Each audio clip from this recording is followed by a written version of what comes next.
speeding bus nearly killed a presidential candidate this morning. This is Kenya News Update today.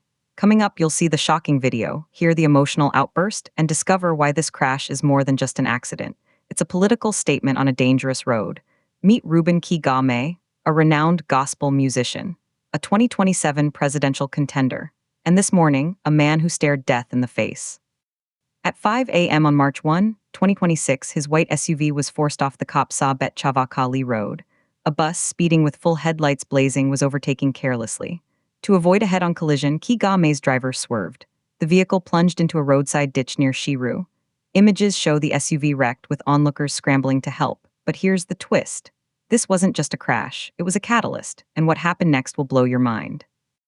Moments after the near-fatal crash, a shaken Kigame recorded an emotional video. He didn't talk about his injuries. He launched a blistering attack. "You come with full lights aiming at us and you drive us into the ditch. Shame on you as a company. Shame on your drivers," he lamented. But he didn't stop there. The musician-turned-politician turned his anger toward the government. "Shame on Vihiga County. Shame on the Kenya Highways Authority. Shame on all who are responsible for our safety. NTE's shame on you," he declared. This stretch of road is notorious for its poor condition, and Kigame was traveling to speak at the University of Eldoret. Despite the ordeal, he confirmed he proceeded with his journey, calling his survival an act of God. "Praise be to God who has spared our lives," he wrote. But here's what nobody's talking about. This accident comes just 2 days after Kigame launched a sharp critique of the Ethics and Anti-Corruption Commission. He argued the EACC is controlled by the executive branch, compromising its independence. Now, from his wrecked car, he's calling out the entire safety apparatus. This is a man on a mission. Kigame is eyeing the 2027 presidency on a radical platform of ethical leadership and social justice.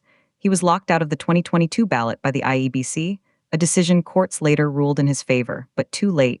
This crash isn't just a personal close call. It's a metaphor for his political journey, swerving to avoid a head-on collision with a careless system, forced into the ditch by negligence, and climbing out to continue the fight.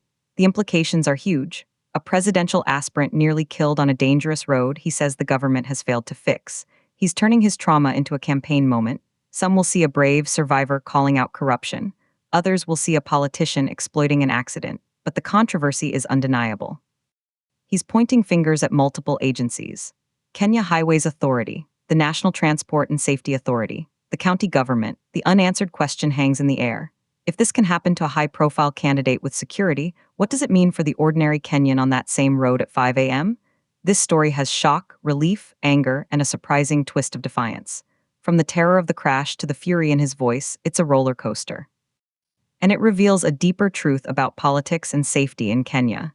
Do you think this was just a tragic accident or a powerful political statement? Drop your take in the comments. Subscribe to Kenya News Update today for more breaking news that hits close to home.